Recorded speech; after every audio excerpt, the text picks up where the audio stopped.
First of all, I want to say thank you to Jifeng Books for putting this together. I'm usually in DC. I'm usually teaching at American University, but this bookstore was opened since I went to the West Coast for 2 years of fellowship. But so many people have been telling me that it's become a real center for the China-watching community of both Americans and Chinese, that for me, as someone who wrote a book about a Chinese historical figure, it's very important for me to talk to Chinese people, but also the China-watching community in our nation's capital. So it's really very special for me to give a talk tonight to all of you. As you know, I'm here to give a talk about Xi Zhongxun, a Chinese Communist Party heavyweight, and someone who built the regime and was a leading figure after its establishment, and was also the, of course, father of Xi Jinping. So naturally, I am going to begin my talk tonight in Iowa, specifically East Central Iowa, a tourist attraction called the Amana colonies, famous for its beers and handicrafts. In 1980, Xi Zhongxun brought a delegation of Chinese governors to the United States at 67 years old. He was part of this new opening to the West. And in 1980, he opened the first American consulate outside of Beijing in Guangzhou, the capital of Guangdong. And he created the special economic zones, the most famous physical manifestation of China's new reform and opening program. And when he visited the United States, the Americans who staffed the trip for the National Committee on U.S.-China Relations that I spoke to said that he was quite a friendly person, and he was the kind of individual who would make sure that the translator had a glass of water. But Xi Zhongxun was also someone who could become distant and reserved and quiet and looked like he had something on his mind. But all of that changed when he went to the Amana colonies.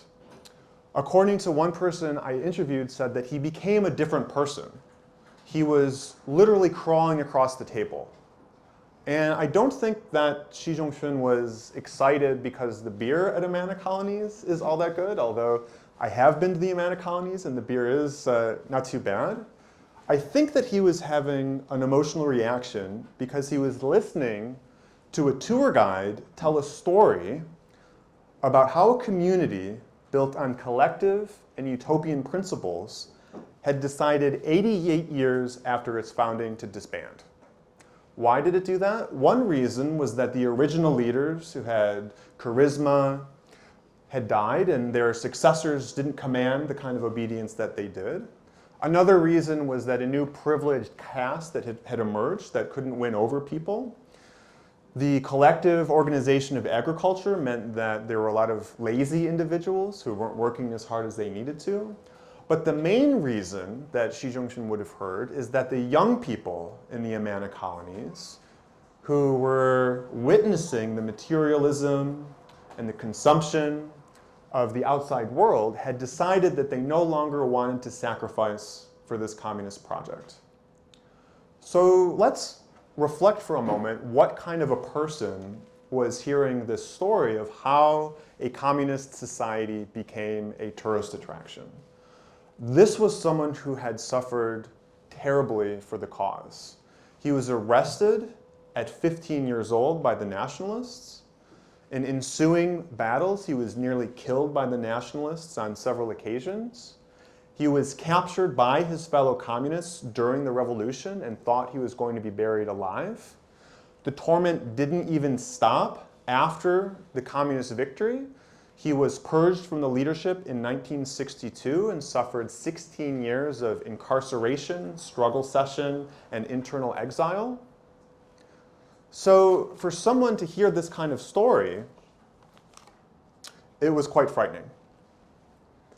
In 1980, Xi and his comrades were facing the question of whether what they had built with all of their sacrifices would endure. And for many reasons, it didn't look good, especially from Xi's position as governor of Guangdong province. Thousands and thousands of people were fleeing from socialist China to capitalist Hong Kong, a colonial city-state. Fears of Western ideological infiltration were especially prominent in Guangdong, given its proximity to Hong Kong. Young people who did not think the party was moving fast enough to overcome the tragic legacy of the Cultural Revolution were protesting in the streets of Guangzhou. Thousands of miles away in the border regions, when representatives of the Dalai Lama went to Tibet, the communists were shocked to see that these emissaries weren't attacked, but were welcomed by Tibetan people. More and more protests were erupting in Xinjiang. Abroad, the solidarity protests in Poland were raising questions about the communist project globally. And even though Mao had just taught the party lessons about the dangers of strongman rule, as Xi Zhongxun was listening to this tour guide in the Amana colonies, the autocratic Deng Xiaoping was pushing out a more consensus-oriented leader who was the initial successor to Mao Zedong.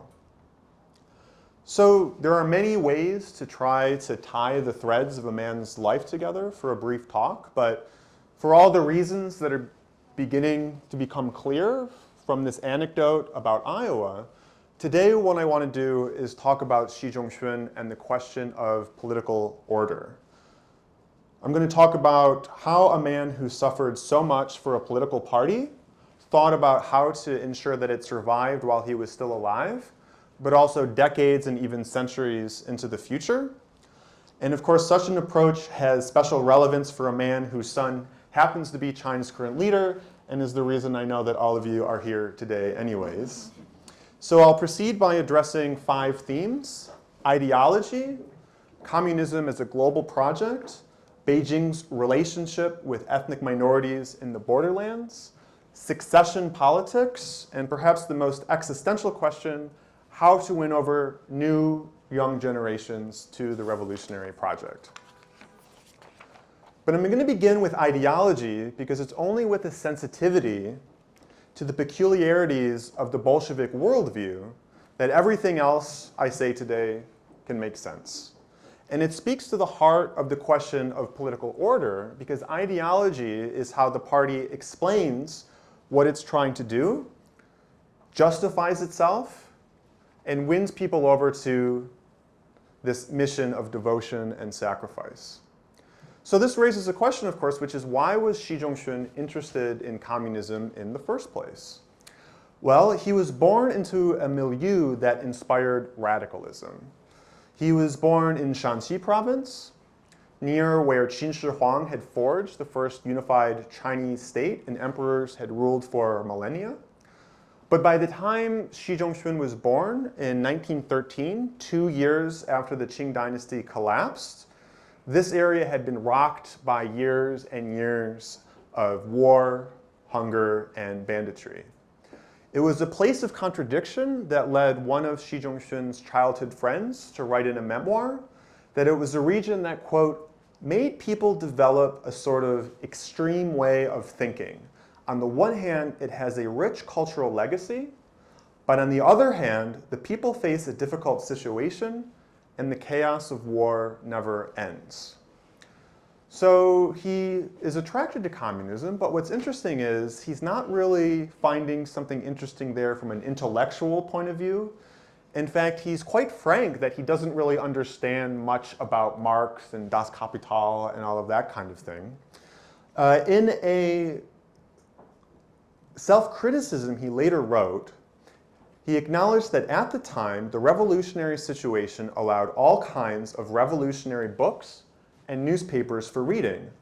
But regrettably, because my individual study was too poor, even if I read more, it only meant that there was more I did not understand. Because I was too young, my memory only allowed for half-baked knowledge, and my understanding of communism was still not deep. Now, some of you may wonder why it was possible for Xi Zhongxun to read this revolutionary literature when he was a teenager.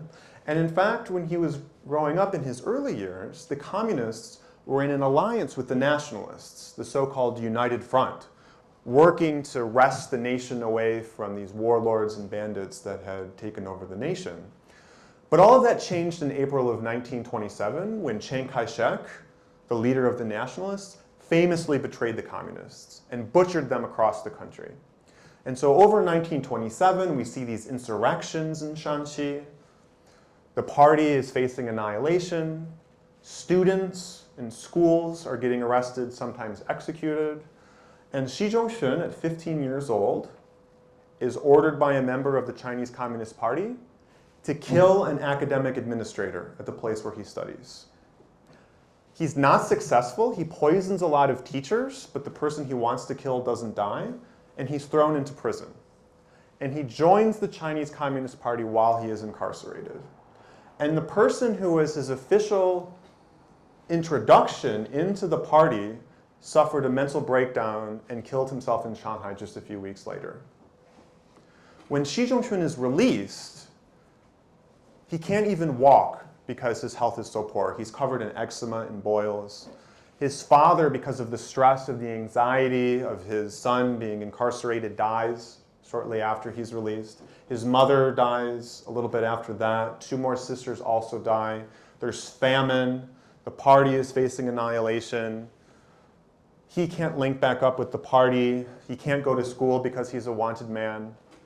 And to rededicate his faith in the cause, he doesn't read Marx. He reads a novel written by a now somewhat obscure Chinese writer named Jiang Guangzi. I'm wondering how many people have heard this name. He's now not super famous, but he wrote a book called The Young Wanderer. And it's an interesting moment because it shows the power of a cultural product to inspire. And in fact, Xi Zhongxun would tell his son Xi Jinping that at his darkest moments he would read this book. Now, it's not because it's a high-quality book. In fact, the prose is atrocious. It's hard to get through. T.A. Xia, who is one of the most famous scholars of Chinese literature ever, wrote about Jiang Guangzi that he no doubt had his fans among the barely literate youths who did not care so much about the quality of the writings as the emotions he so frankly expressed. Did not Jiang's popularity in his lifetime constitute rather an unfavorable comment on the intellect of the readers of those days who seemed merely excitable in temper and indiscriminate in taste? So the great scholar of Chinese literature, T.A. Xia, talking about the father of Xi Jinping without realizing he's talking about the father of Xi Jinping. But so what was this book about? Well, it was a book about a protagonist who goes from one disaster to another. It is a relentlessly bleak book.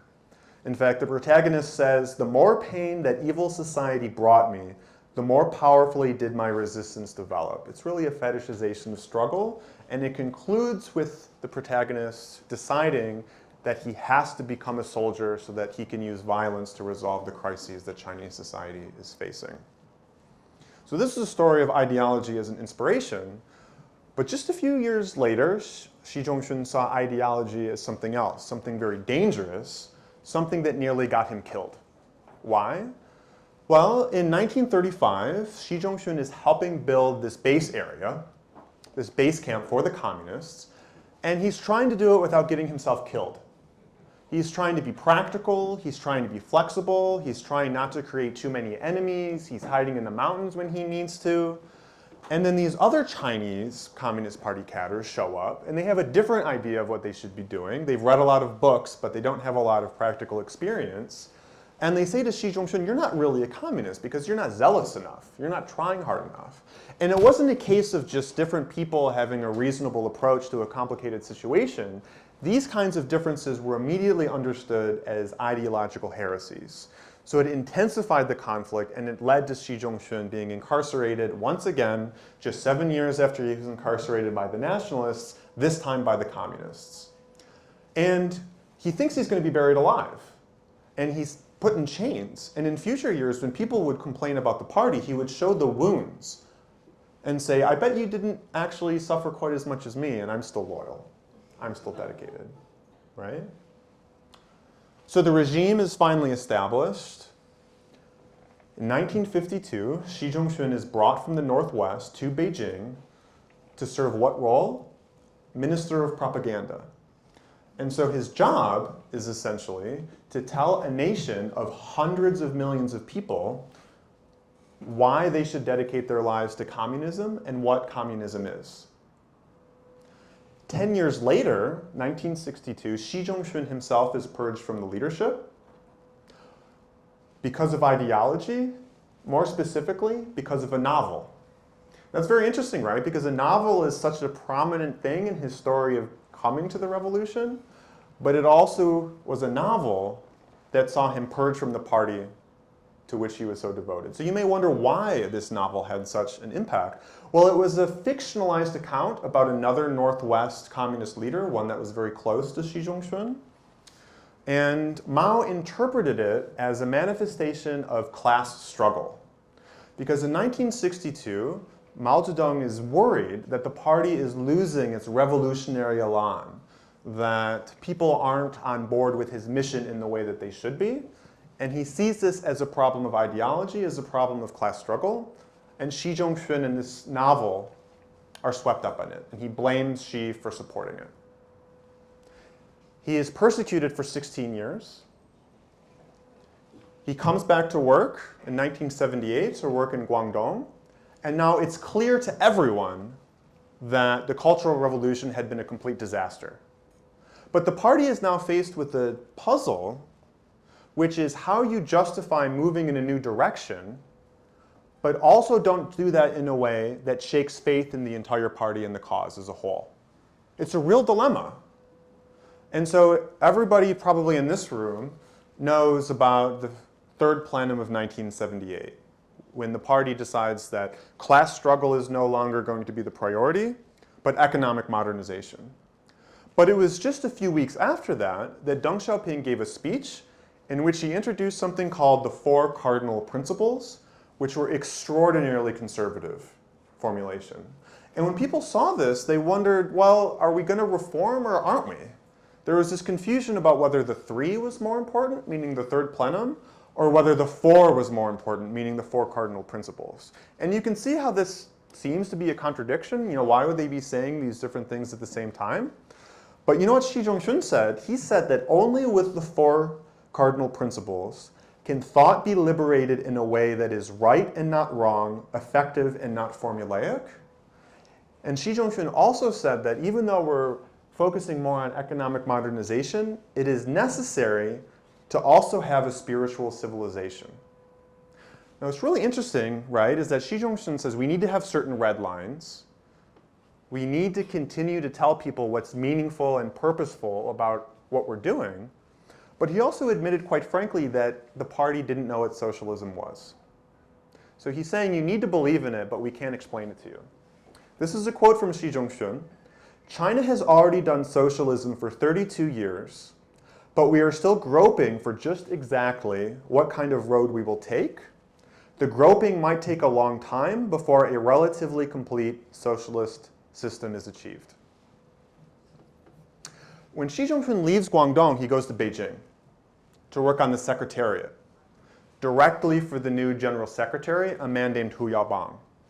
And right when Xi Jinping arrives in Beijing, people are afraid that the Cultural Revolution has come back. Why? Because of the criticism of yet another cultural product, a movie called Bitter Love. What is this movie about? Well, this movie is about a Chinese intellectual who was living overseas and decided to go back to China to contribute to its reconstruction after the Civil War, and is persecuted by the party. And there is a very famous line from this movie when this person is asked, "You have always loved the nation, but did the nation always love you?" Now that was a good question to ask Xi Zhongxun, right? Because this was someone who was dedicated to the party and might have reason to wonder why the party didn't always love him. But the criticism of this movie was so explosive that people thought that the Cultural Revolution was coming back. And Xi Zhongxun, he didn't love the movie. He saw some things he didn't like, and he didn't like it when people criticized the Chinese Communist Party. But he was also afraid that the criticism would go too far. Just 2 years later, almost the same thing happens again. 1983, there is a campaign to eliminate spiritual pollution, and people think the Cultural Revolution is back. And Xi Zhongxun, we know, thought that this whole campaign was a disaster. People were getting approached in the street because they were wearing blue jeans, because their hair was too long, this kind of a thing, right? And At the same time, Xi Zhongxun was telling people that it was necessary to get rid of spiritual pollution, just not eliminate it. So this is really kind of a confusion, right? Which is like, how do you deal with this problem if you can't even say what the right terminology is for how to go about it? And so this dilemma, this tension finally really erupts in 1987 when Hu Yaobang is purged from the leadership. He's sort of scapegoated because this inherent dilemma is something that nobody could really resolve. And there are these student protests, and Deng blames Hu Yaobang. Now, at the meetings where Hu Yaobang was criticized, someone said to Xi Zhongxun, you went even further than Hu Yaobang did. These accusations that they were engaged in bourgeois liberalization. But for Hu Yaobang, he never thought that he was opposing Deng. He never thought that he represented a different line within the leadership. And in his self-criticism, he says something very interesting. He says that in theory, reform and opening and the four cardinal principles can be integrated, but in practice, it is very hard, and it requires a great deal of political skill, right? And so Xi Zhongxun, in other words, is witnessing that the party is trying to figure out how you balance ideology and security with economic development, and that in theory you can't have one without the other, but that in practice it's really hard, and when it doesn't work you can get in trouble for it even when it's not fully your fault. So you can see that the Chinese Communist Party was never actually able to say what communism was. So it's not surprising that they would look to other countries as a model to learn from them. And as I said a moment ago, in 1953, when Xi Zhongxun was the Minister of Propaganda, right? And in that year, the most prominent slogan in the People's Republic of China was, the Soviet Union of today is China's tomorrow. 1953, by the way, was the year that Xi Jinping was born. In the 1950s, Xi Zhongxun spent much of his time working for Zhou Enlai, the premier. And one of his assignments was managing the Soviet expert program. So the Soviet Union sent tens of thousands of these technical experts to China to help it build according to the Soviet model. They were going to build a new Soviet Union in China. In 1959, Xi Zhongxun leaves China for the very first time in his life. Now remember, he was born in 1913, right? And where is the first country that he visits? He goes to Hungary. Why is Hungary an interesting place to visit? Well, it's because just 3 years earlier, there had been an insurrection that shocked the communist world because it raised the possibility that communist regimes might not be as resilient as they thought. Xi Zhongxun, on his way back to Beijing, stops in Moscow, and he meets an interesting person at the airport, a man named Yuri Andropov, the future leader of the Soviet Union, and the man who was the Soviet ambassador in Hungary in 1956, and a man whose wife would suffer nightmares and mental illness for the rest of her life because she witnessed the butchering of Communist Party cadres in the streets of Budapest. Xi Zhongxun goes back to Moscow later that year, and boy, was it terrible timing. Awful timing. Why? Because right before Xi Zhongxun leaves Beijing, there's an altercation on the Sino-Indian border. And the People's Liberation Army kills several Indian soldiers. And while Xi Zhongxun is on this trip, the Soviets release a statement that basically takes a neutral position, even though the Soviets and the Chinese are in a formal alliance at this time. And the Chinese are absolutely furious because it's a betrayal of the alliance. And Xi Zhongxun leaves Moscow early after this statement is released. Just a few weeks later, Khrushchev goes to China, and Mao says to him, that statement made the imperialists happy. And just a few months later, the Soviet experts are brought back to Moscow because Khrushchev has decided he doesn't want them to be in China anymore, and Xi Jinping is the person who's assigned to facilitate their exit. Now, Mao Zedong, right, this was the kind of person who never saw differences of opinion as only differences of opinion. He's concluding that the reason the Soviets are pursuing peaceful coexistence and détente with the West because the Soviets have gone revisionist, meaning that they're not really communists anymore. meaning that they've betrayed the legacy of the October Revolution.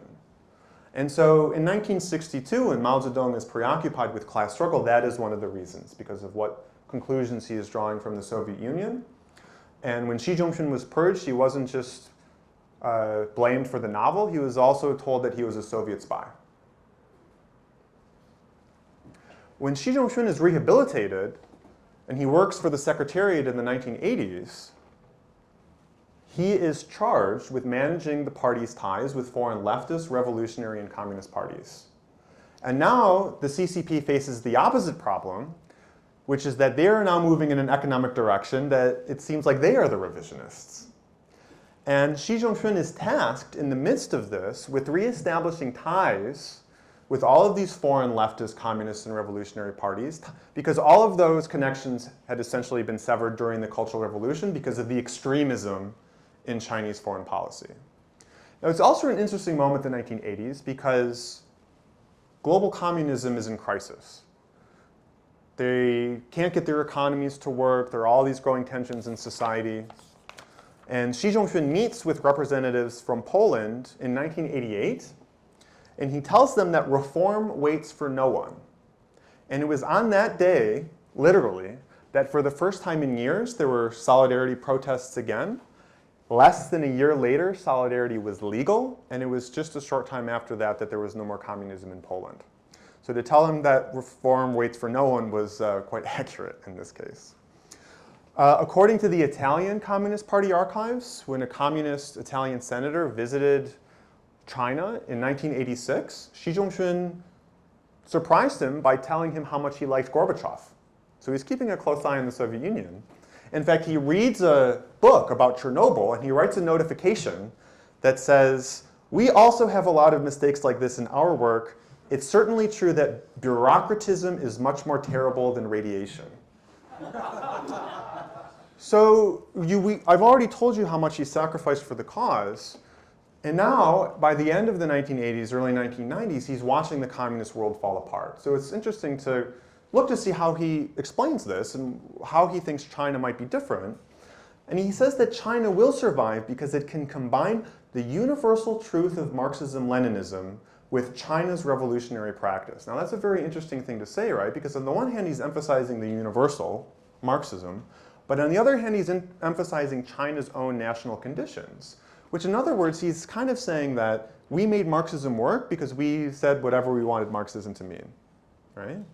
But he also says that the reason these other states are collapsing is because the bad guys, the imperialists, are achieving this idea of peaceful evolution, meaning that the imperialists are too scared to fight a war to destroy communism, so they're destroying it by fighting this battle without gunpowder. In other words, finding younger people, middle-aged people, and corrupting them with Western values like materialism. Now, this is a story, right, of Xi Zhongxun in the 1950s watching the beginning of the end of China's communion with global communism. And by the end of the 1980s, he's witnessing the end of global communism itself. Except in North Korea. North Koreans figured out a way. Family dynasty. And the Chinese at first were skeptical of this idea. But when they finally came around, the person who was sent to Pyongyang to signal that Beijing accepted the handover from Kim Il-sung to Kim Jong-il was Xi Zhongxun. Now what's interesting is when he's meeting with the North Koreans, he's telling them that they should reform. He's saying, look at my special economic zones in Guangdong, right? And he's really courting them. In fact, you can find a video online of Xi Zhongxun and Kim Jong-il watching a rendition of Arirang, the Korean song, and the person singing it is a woman named Peng Liyuan. Years before Peng Liyuan and Xi Jinping met, right? And in 1988, when Deng Xiaoping decides that they are going to move more quickly establishing ties with capitalist South Korea, the person sent to deliver the bad news is Xi Zhongxun. And you know what he writes after that trip? He writes an interesting report to the leadership, and he says, we need to learn from the North Koreans because they're so good at ideological cohesion. They're so good at discipline. So reflect on this for a moment, folks. He's telling them to reform. He's bragging about the SEZs. Nevertheless, he is impressed by the order in their society. So it speaks to this wanting to have his cake and eat it too, right? So North Korea survived, but the Soviet Union did not. And when the Soviet Union collapsed, it broke apart on certain creases, like a chocolate bar, and those lines were drawn along the ethnic Soviet socialist republics. And so for Xi Zhongxun, he would have paid very close attention to that because Xi Zhongxun was the leading united front figure, the leading figure within the party for managing its ties with ethnic minorities like Tibetans, Uyghurs, and Mongols. So why did he have such a prominent role in this area? Well, he was the leader of the Northwest Bureau in the last years of the Civil War and the early years of the People's Republic of China. This was a vast expanse of territory. It was huge. And it included Xinjiang, but it also included areas of Qinghai and Gansu with many Tibetan and Hui as well, right? In fact, it includes the 10th Panchen Lama. The 10th Panchen Lama was born in Qinghai because of a falling out between earlier Dalai Lamas and Panchen Lamas. And Xi Zhongxun is the very first Communist Party official that the very young Panchen Lama meets. And when the Panchen Lama goes back to the Tibet Autonomous Region, the person who sends him off and provides him with all of the materials he needs to make this perilous trek is Xi Zhongxun. Now, making these areas part of the People's Republic is undeniably violent, brutal. At the same time, Xi Zhongxun is learning that there are better and worse ways about going about ethnic politics. And he appreciates that if you win over local power brokers, if you don't move too quickly, if you explain to them your mission, if you help them see that there can be economic development as part of the deal, that you can bring them on board in a less costly way. And not everybody agrees with that. In 1952, the leadership in Xinjiang decides to pursue land reform in the nomadic areas and launch a wave of repression. And Xi Zhongxun sees it as an act of insubordination and purges them. When Xi Zhongxun goes to Beijing to work for Zhou Enlai at the State Council, he spends, according to his own words, about 70% of his time on the United Front. In 1958, these areas that had become part of China, through Xi Zhongxun as the local leader, face tanks, planes, essentially a war by the party against their own people. So it's precisely these same power brokers that Xi Zhongxun had convinced to work for the party that are now seen as untrustworthy, not loyal to the communist cause, and they are targeted for radical transformation. 1959, the Dalai Lama flees, and then the party pursues change in the Tibet Autonomous Region as well. The Panchen Lama visits Tibetan areas, and he's shocked by what he sees. In fact, he's horrified. And he writes a very long petition to the leadership saying that the party is essentially trying to destroy Tibetan Buddhism. And Zhou Enlai sends Xi Zhongxun to talk to him. And we have the transcripts of these conversations, and Xi Zhongxun is remarkably friendly. He says, look, the Dalai Lama pretended to like us, but he ran away instead of complaining. The fact that you are complaining and not running away is a credit to you. But then Mao Zedong believes that this accommodationist attitude that Xi Zhongxun is bringing to the Panchen Lama is also a manifestation of class struggle.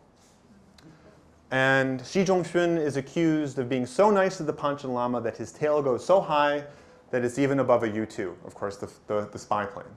And so, along with the novel, along with the Soviet spy, Xi Zhongxun is also accused of catering to the Panchen Lama and running an anti-party clique in the United Front Work Department. The 1980s, Xi Zhongxun is on the Secretariat, and he is the one entrusted with ethnic politics on a national level. And he is facing an absolute crisis because for many of the late Mao years, any manifestation of ethnic characteristics was seen as class struggle. And so the relations between the Han and Tibetans and Uyghurs and Mongols and other ethnic minorities has reached a level where the party is really, really, really worried. And for the reasons I've described, in terms of ideology, if you can't tell people what communism is anymore, people are starting to get curious about religion. They're wondering about religion. So you're seeing people not being enthusiastic about communism, but they're being enthusiastic about underground churches and this kind of thing, right? So Xi Zhongxun's response to this is, look, here's what we need to do. Economic growth, addressing grievances, bringing religion into the open so that it can be controlled better, finding powerful local leaders that have respect and status within their communities and allying with them. Not everybody is on board. In 1985, Xi Zhongxun purges the leadership of the Tibet Autonomous Region, just like he purged the leadership of the Xinjiang in 1952. And it seems like things are going well. And then the party faces a very interesting question, which is what to do when in 86, 87, people start protesting. So one possible response to this is you see this as growing pains, and that, wow, the grievances were even worse than we thought. We need to come up with better mechanisms to help people express their displeasure so that they don't go to the street. Or there's another answer to this question, which is when you take a step back and you give people space, you don't win them over, you give them an opportunity to hurt you. Why? Because they're splitists, because they work for the imperialists. Now Xi Zhongxun, he has mixed feelings, right? He's not exactly sure how to respond to this. I think he's a little surprised. And his initial reaction is to tighten, right? But I think that it wasn't to completely get rid of this approach. It was to sort of modulate it, right? But this period of experimentation ends decisively in March of 1989 when Deng Xiaoping enforces martial law in Lhasa. And essentially, ever since, this period of the 1980s is understood by the party as a failure. And that when you take a step back, that's a mistake because people are splitists and you can't win them over. Now what's interesting is the 1980s weren't just a story of possibility in ethnic politics. In the 1980s, many people also hoped that they could achieve real institutionalization of elite politics, real institutionalization of politics at the very top. And Xi Zhongxun was very clear that he thought it was necessary for the party to avoid another strongman leader from appearing. Now, he was dedicated to Mao, his memory.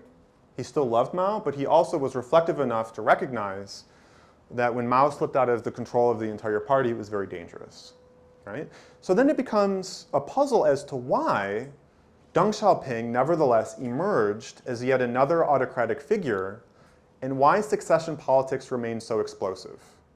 So why are succession politics so explosive? Well, a good person to ask would be Xi Zhongxun.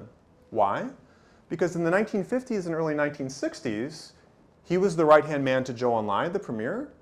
And in the 1980s, he was the right-hand man to Hu Yaobang, the general secretary. So in other words, he was the chief implementer for the chief implementer during these two very interesting moments in Chinese history.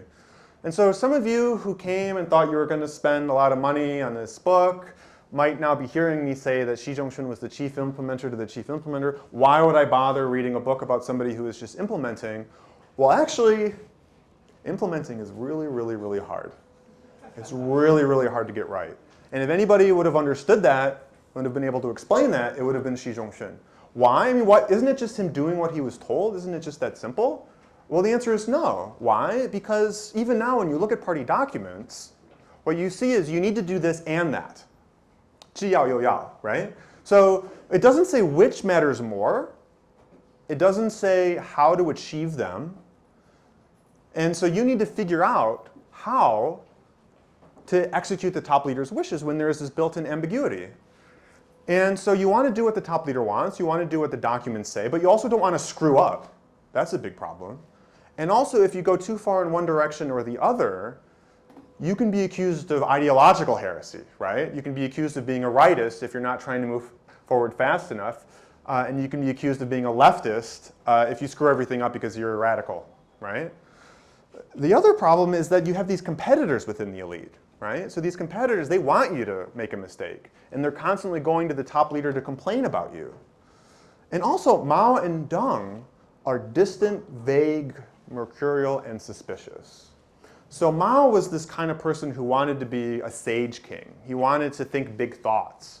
And so for Zhou Enlai, if he reported too much, Mao would say, you're preventing me from doing my sage king thing, and you're showing me you don't actually know what to do. And if Zhou Enlai doesn't report enough, then Mao can say, you're boxing me out. You're building a new headquarters within the party, right?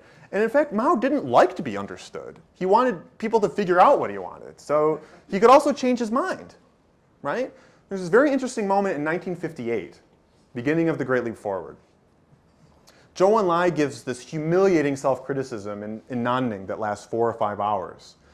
And then he goes back to Beijing and he says to Xi Zhongxun, I can't do anything right, I made another mistake. Mao criticized me again. And he's not criticizing the Great Leap Forward. What he's doing is saying that even when I'm doing my best to do what I think Mao wants me to do, even then I can't do anything right, okay? The 1980s, you would think that people would have learned lessons, but actually what we see is that the continuities of the system prove stronger than the lessons it teaches. So Deng Xiaoping was purged by Mao twice, so he should have understood this principle. But we keep seeing the same thing over and over again. So Deng was distant, but for kind of different reasons than Mao. So Deng, his skill was that he would listen to a meeting, and at the end he would say, this is what we're going to do. Like 做总结, 拍板, that kind of thing, right? Like he could, and then people would say, that's a pretty good idea. Deng kind of grabbed it, and I grasped what we were trying to do. But he wasn't someone who was really detail-oriented. So even in the 1950s and 1960s, when he ran the Secretariat, it was his second-in-command, Peng Zhen, who was staying up all night while Deng was playing cards. And in the 1980s, Deng is getting old, right? He doesn't want to be seen to be a Mao-like figure. He doesn't want to act like Mao, but he's still very jealous of his power. And so for Hu Yaobang, this is very dangerous, right? Because in other words, Hu Yaobang kind of gave him enough rope to hang himself with. Now Hu Yaobang, he was absolutely clear that Deng was in charge. In fact, he once said, 我不是手掌, 我是脚掌. So in other words, I'm not the head, I'm the bottom of the foot. Like it was that kind of self-debasing language. But he didn't think that Deng would ever lose trust in him because that's how he saw himself, as just doing a few things for the old comrades. But Xi Zhongxun was a little bit more wily, right? Xi Zhongxun would say to Hu Yaobang, you need to go see Deng more. I think you should speak to Deng more. Are you sure you understand what Deng wants you to do? That kind of thing. And then of course, Hu Yaobang, who is kind of impulsive, didn't have a lot of self-control. He meets individually with Deng Xiaoping, and Deng says, I'm planning to retire, and Hu Yaobang says, I support your decision if that's what you want to do.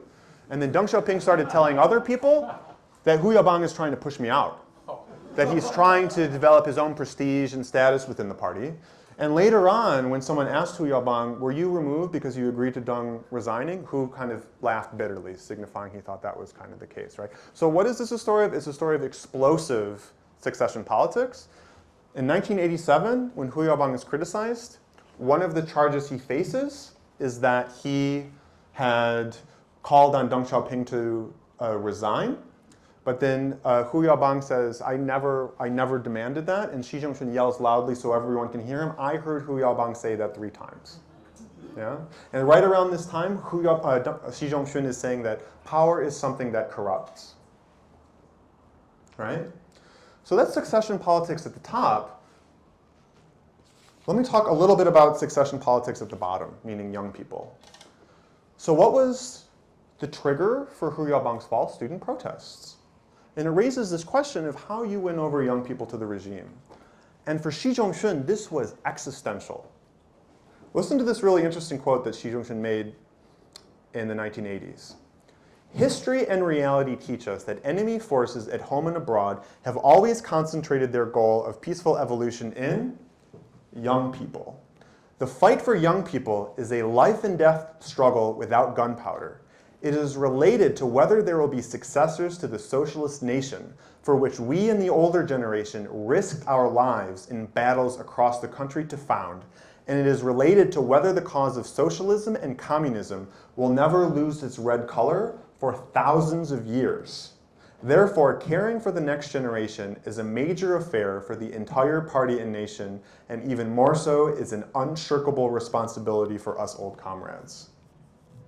In fact, Xi Zhongxun had been involved in this kind of issue from the very beginning of his career, including at one of the most important moments in Chinese Communist Party history, a true watershed, the rectification campaign of 1942 in the Yan'an base area. So what was this rectification about? Why was it so important? Well, it tried to solve a puzzle. It was a puzzle of what you would do with all of these young people who are often coming from urban areas, more wealthy areas, and like young people in other countries sometimes could be a little arrogant and entitled and have hero complexes, and take these kinds of people and turn them into a screw. Now that's not my value-laden language, that is the language that was used in rectification, turning you into a tool for the party. Now even if you understood that this is what you wanted to achieve for yourself, it was still an excruciating emotional experience. Excruciating, because you had to write all of these journals, you had to do all of these self-criticisms, you had to stand on a dais and have people shout at you that you're lying and put all of this pressure on you. But when you finally came out on the other end, the language that they used to describe their euphoria is amazing. It's quite striking. And you can read this new book if you speak Chinese by Huang Daoxuan to get a sense for this. I hope that I'm not sure if you carry it or not. But then this rectification campaign turns into something. By the way, Xi Zhongxun was the dean of a university in Yan'an during this period, targeting these students, targeting these young people. Then in 1943, Xi Zhongxun leaves the school and he becomes the party leader of the northeast region of the Yan'an base area. And rectification turns into something else. It turns into a spy hunt. And the spy hunt, interestingly, is centered on a school. And there are all of these accusations that young women are serving as honeypots for the nationalists. And it goes so off the rails, it's so radical, it's so ridiculous, that even, I'm guessing I don't need to explain this name based on this crowd, Kang Sheng, right? If you don't know that name, but you've seen The Death of Stalin, he was kind of the Beria of Chinese politics. He is impressed by how radical Xi Zhongxun is and says other people should learn from him as a model. And even though hundreds of students are accused of being agents during the rehabilitation, none of them turn out to be actually agents. It's a farce, right? Then young people become something very personal for Xi Zhongxun in the 1950s when he's raising a family in Beijing, right? And so there's this preoccupation within the elite.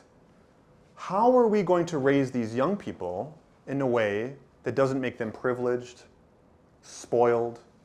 How do we ensure that our own particular relationships with each other don't separate us from the party?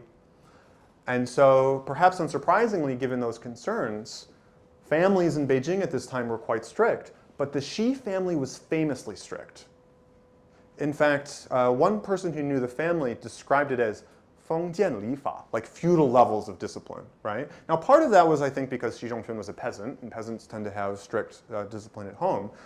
But Xi Jinping also had this view that if you weren't tough and teach collective values and this kind of thing, that it was going to be a problem for this generation, right? And so it wasn't just a hard place, though, to live. I think it would have also been a very exciting one for Xi Jinping and his siblings because their father would also regale them with stories of the revolution, which would have been exciting. It would have been electric to hear his father tell about the time that he was face-to-face with a leopard when he was hiding from the nationalists, and they stared at each other, and then the leopard decided to leave him alone. I mean, for a young boy, that must have been really, really exciting, right? 1966, 1967, the beginning of the Cultural Revolution, Xi Zhongxun is faced with young people again, the Red Guards, right? So Xi Zhongxun has already been cast out of the leadership for several years. He's working at a factory in Luoyang. He's kidnapped by university students from Xi'an, another province. They put a mask on his face, they throw him onto a train, and they bring him to a dormitory where they incarcerate him and drag him to all of these struggle sessions for years.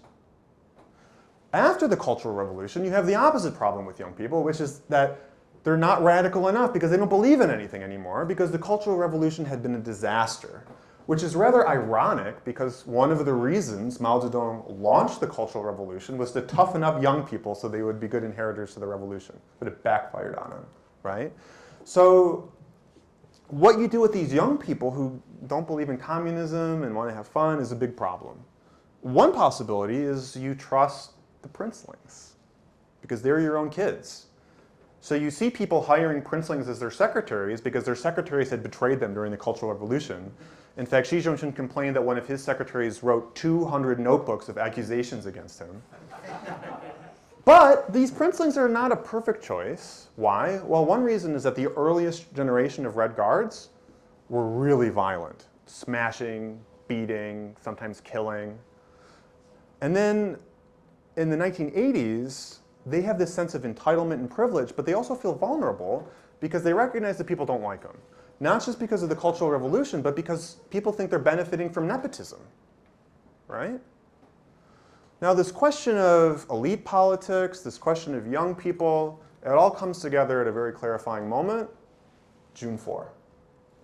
So you have students protesting because of the death of Hu Yaobang, whose death is related to this stress he experienced because of his purge. After Hu Yaobang dies, a member of the Politburo Standing Committee goes to Xi Zhongxun's office at the National People's Congress and starts crying. And Xi Zhongxun says to him, now is not the time to cry. And he starts complaining about all these other people who wanted to be general secretary when Hu Yaobang was purged.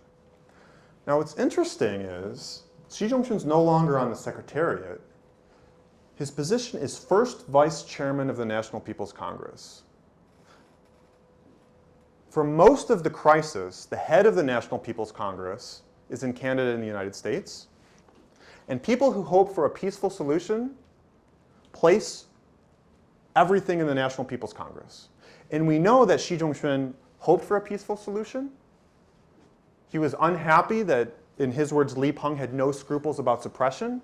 He writes a notification on a report from Zhejiang where they had found a condominium with the students because they talked to the students, they had conversations with the students, they tried to win over the students, saying this is the right way to go. Nevertheless, after pressure from a series of senior party revolutionaries, Xi Zhongxun comes around. And even before the crackdown, he expresses support for martial law. And the students who are on the square up until the evening of June 3rd were still waving signs calling for an emergency session of the National People's Congress. And after the killing of probably about 700 to 800 students, Xi Zhongxun came out publicly and repeatedly to affirm the violence. A few months later, in 1990, the summer, there's another meeting of the National People's Congress. And Xi Zhongxun starts screaming at the premier, a man named Li Peng. He spends the night on the couch in his office. The next day, he's saying lots of weird, strange things, and people are worried about him. And a few days later, he goes back to Guangdong and doesn't return to the capital until 1999. And according to the memoirs of a man named Li Rui, the former secretary to Mao Zedong, a man who worked in the organization department during the 1980s and was a close friend of Xi Zhongxun, Xi's behavior was, quote, the result of several years of pent-up resentment. So what does this all mean for how we think about Xi Jinping? And I'll conclude with this. It's certainly the case that many people were surprised by Xi Jinping precisely because of their understanding of his father.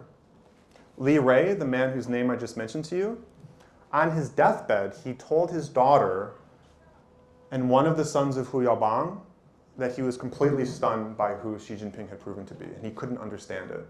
And his deathbed request of them is to help him understand, to figure it out.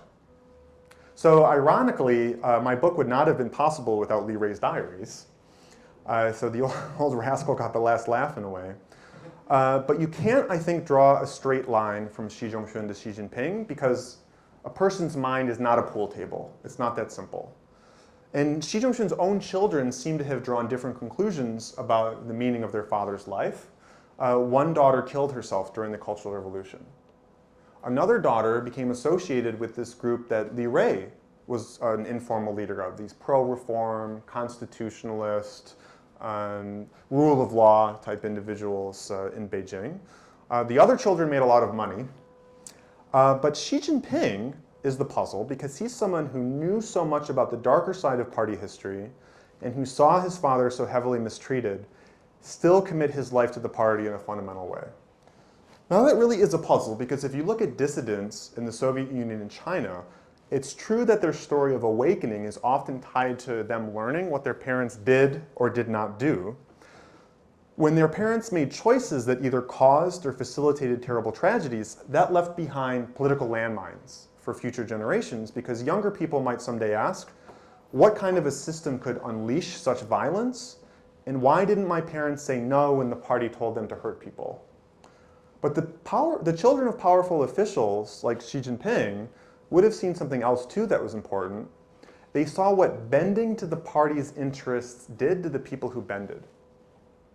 It's true that in most cases, not bending would have only made things worse. If Xi Zhongxun had opposed Deng Xiaoping, he probably would have just been accused of creating a new anti-party clique, and even more people would have been punished. But he lost the opportunity to go down in history as a Chinese leader who didn't want students to be killed. An irrational choice has emotional repercussions. Many party leaders felt intense shame or guilt for their behavior, and it could affect their mental health, including apparently Xi Zhongxun. So given all of this suffering, it's not surprising that Xi Jinping himself has admitted that he went through a period of doubt and confusion. In fact, he said that when he went to the countryside, he learned that all of these dogmatic ideas from the capital had been wrong, that they had been crazy, that this utopianism had been an illusion. But he also said something else that's very interesting, which is that precisely because he went through this period of questioning, but still returned to the party, that his sense of conviction, his sense of ideals, is stronger than anyone else's. Now that raises a really interesting question, which is what kind of suffering leads to dedication, and what kind of suffering leads to alienation? For Xi Jinping, it seems to have been dedication, and it seems to have resulted in him asking himself, how could I defy a cause for which my father suffered so much? How can I win pride and legacy for a family that was humiliated so many times? How can I prove the worth of the Xi family? And his answer to those questions is rather breathless in terms of his ambition. And according to his own words, what he wants to do is break 5,000 years of one dynasty collapsing after another by taking Chinese traditional culture and continuously baptizing it in the legacy of revolution. So how is he going to do that? Well, in terms of ideology, he's saying that he's avoiding the radicalism of the Mao era and the materialism of the Deng era. In a sense, because the story of his father shows what happens when you care about ideology too much and when you don't care about ideology enough. In terms of ethnic politics, he clearly wants to resolve this problem forever by using intermingling, concentration camps to break this sense of ethnic identity in the borderlands. In terms of his global ambitions, he's trying to make the case that Western liberalism is not the end of history. Drawing from his father's story as a close associate to Mao and Deng and seeing the explosivity of succession politics, he's ended the succession. And he's using the party's own history, as moral education to win over young people to commit their lives to the nation and party. And I think it's for that reason we should go back and see just exactly what that history is. And so I'll conclude with a small coda. Xi Zhongxun wasn't the only person in Xi Jinping's life who found something interesting in the Amana colonies. Wang Huning also visited the Amana colonies. Wang Huning, for those of you who don't know, is the ideological tsar, essentially, of the People's Republic of China. He visited the United States in the 1980s. He went to the Amana colonies. He wrote a book called America Against America. And he said that the Amana colonies collapsed because they couldn't get the story of ideas and ideology right, which meant they couldn't hold the faith of the young people. So Xi Jinping recently said that Western imperialists place their bets of peaceful evolution on the third and fourth generation. And he said that those are the young people of China today. And I think that some young Chinese will, like Xi Zhongxun and Xi Jinping before them, find meaning in this clarion call to take up the revolutionary baton and live lives of dedication and a sense of mission, national rejuvenation, and collectivist values, but that there are other Chinese who are thinking about tangping, laying down, or runxue, and running away, and they don't want to go through lives of eating bitterness and want to live normal lives. And which one of those groups proves to be the bigger one, and whether what Xi Jinping is doing is making the first group bigger and the second group smaller, or unintentionally doing the opposite, just like Mao Zedong had done during the Cultural Revolution, I think is one of the most interesting questions to watch as we figure out what China will become in the future. And I'll stop there. Thank you so much, Professor Torigian, for such a wonderful talk. Thank you. It seems to be the second book that you've written that's gone against sort of the traditional narratives about China. I wanted to ask you a little bit about your research methodology, which I'm really interested in. You go and draw through really incredible primary sources to write this book, like the Diaries of Li Rui and interviewing the Dalai Lama. But you also go, you talked about how you had to scour different archives across the world to find sources for this, and also how you've been able to connect lies and rumors to draw insights and create a mosaic to actually, write this book. And so can you just talk a little bit more about that, and also what some of the most interesting insights that you've had doing that arc? Yeah, thank you for your question. If I could probably write a book even longer than this one about the writing of the book, to be frank with you. It's been almost 10 years of my life. So, it's hard to write about Xi Zhongxun.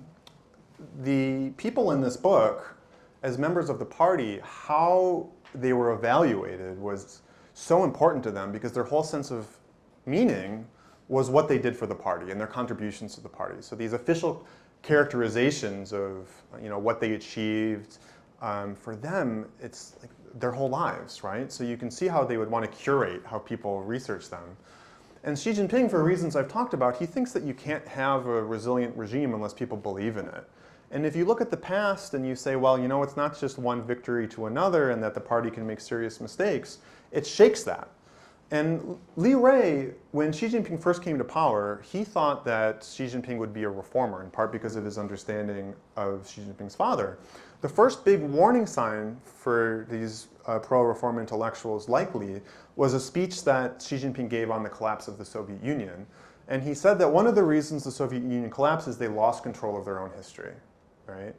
So history is moral education for Xi Jinping, right? I mean, that means that you can't just go to one archive and collect the relevant material and then write it up. It's a lot more complicated than that. So I don't think in terms of good and bad evidence. I think in terms of collecting as much evidence as I can and then parsing it, putting it together. And as you said, it sounds like maybe you've heard a podcast I did or something, make a mosaic, right? And so certain things are colored in better, certain things aren't quite as clear. And so you need to be sensitive to possibilities, not limitations. And what that means is if you are diligent, you don't give up, and you're stubborn, one thing leads to another, and as time goes by, you collect enough that maybe you can say something interesting. But one of the things I wanted to do with this book is to show that despite all of these difficulties, we can still do party history. In fact, the footnotes are breadcrumbs for all of you people to go out and do more party history. So I hope you read them carefully. And you'll see that there's a lot of primary sources in here. There's a lot of documents in here that I was able to get either from regional archives or the Foreign Ministry archives, or there are these document collections that have become available out of American universities. So in fact, it may actually benefit party historians from China to come here to do research because it's not actually accessible in the mainland. And I'm not saying that as the United States is so wonderful, it's just the repercussions of the world in which we found ourselves, right? And there was a lot of really interesting material in Hong Kong that was published, both histories that were published outside of censorship, as well as memoirs and document collections. I rely so heavily on Chinese historians, right? And either whether they were publishing within Hong Kong or Taiwan, but even in the mainland for a very long time, they were writing extraordinary work, including at journals like Yanhuang Chuanxiu. Probably people keep nodding when I say things, so I don't need to feel like explain. I don't need to explain them like I do for other groups. So this is a lot easier actually. And then even official sources are really, really useful, right? Because official sources like chronologies and biographies and that kind of thing, they tend not to lie. Like when they're misleading, it's because of what they don't include. And sometimes they change words, and when they do and you can get the original, that's interesting because then it becomes obvious what they're trying to now have you see.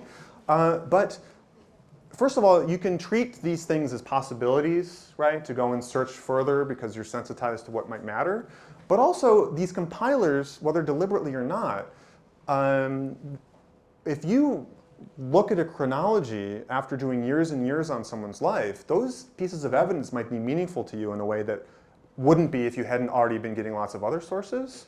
So it's like a mosaic theory type idea, right? Where you take a lot of different things together and they might not expect what you can do with a particular piece of information because you have this other collection of evidence. And the other thing I did was go and try to make a list of every time he met with a foreigner and then go to their archives or interview that foreigner. So that's what led to me speaking to the Dalai Lama, but also going to the French Communist Party archives, Italian Communist Party archives, Romanian Communist Party archives, the US archives, because he visited the United States. I went to the Iowa State archives, all this stuff. And the question isn't like whether I got it right or not, because I'm sure I got a lot wrong, because it's not easy. But that's what party history is about. Like, each version is just a little bit better. And one of my favorite things about this book having come out is people reach out to me and they say, I happen to have heard this, or have you seen this source? Because the world files its information so miscellaneously that it needs to be a team effort. Like, we need to be on the same side for this kind of thing and work together. And so I hope that at least, even if I didn't get everything perfect, it's close enough that it's meaningful and will facilitate a further conversation in the future. My question is specifically about this princeling class that you talked about, and I wanted to know more about how both as a father and a member of the Chinese Communist Party, Xi the father tried to maneuver or like help Xi Jinping maneuver this princeling dynamics, especially as a party member who has been criticized and ostracized for such a large period of time from the party, like how that manifested throughout both of their lives, I guess. So Xi Jinping himself has answered this question. Someone asked him, did you benefit from being the son of Xi Zhongxun? And what he said was very revealing. He said, of course I did, but not in ways that people think. I suffered more than most. I saw the fickleness of human nature. I saw the niupeng, the cow's heads, right? And I realized that politics wasn't all banquets and flowers and this kind of thing. So, what is he saying with this comment? Well, what he's saying is the way that I benefited was because I suffered. And for all the reasons I just described to you, the politics of suffering is at the heart of the Communist Party, right? And so Xi Zhongxun would tell people, I was persecuted 5 times. Deng Xiaoping was only persecuted 3 times, right? And so there's this idea of like, but it's a way of credentialing. It's a way of credentialing, right? And so also in the 1980s, he had been incarcerated for 16 years. He had more wounds that he again showed people, saying it was just like, it was a manipulation of the politics of suffering.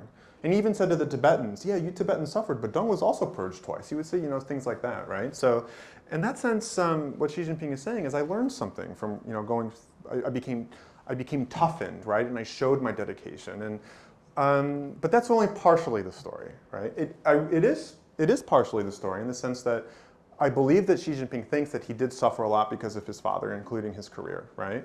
Because when Xi Jinping was exiled to the countryside, he kept trying to get into the China Youth League, he kept trying to get into the party, and they kept telling him no. Why? Because his father was a counter-revolutionary, right? That must have been very galling, right?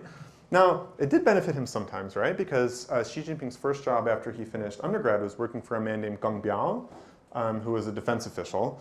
And that was almost certainly, family ties. But then Xi Jinping did something interesting. He decided to go work at the grassroots, right?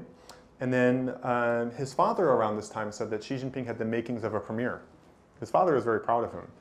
Now, people who knew Xi Zhongxun and really liked him said that one of the few black spots on his career was the fact that he did help his son, right? And so we can ask why that was the case. One possibility is that Xi Zhongxun did help Xi Jinping because he thought he was different, right? Because he hadn't engaged in the worst violence of the Cultural Revolution like other people did. He did go to the grassroots. That kind of thing. But one person within the organization department who knew Xi Jinping gave me another hypothesis, which was 爱子心切. He just loved his son, right? We're all human beings, right? But what's interesting is in the Li Rui diaries, Xi Zhongxun does tell Li Rui that he's worried about the princelings as a group because he knows he's creating these reputational problems for them, and he recognizes that it can be a double standard when you allow princelings who did a lot of violence during the Cultural Revolution to nevertheless be promoted. And in 1985, Xi Zhongxun tells the party boss of Hubei to sort of keep an eye out for his son. And this guy is furious. And he reads Xi Zhongxun's message at a party meeting. And it's so embarrassing for Xi Jinping that he has to go to Fujian.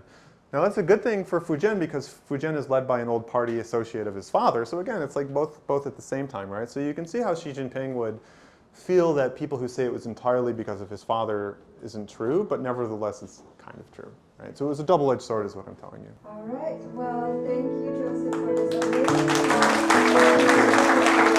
amazing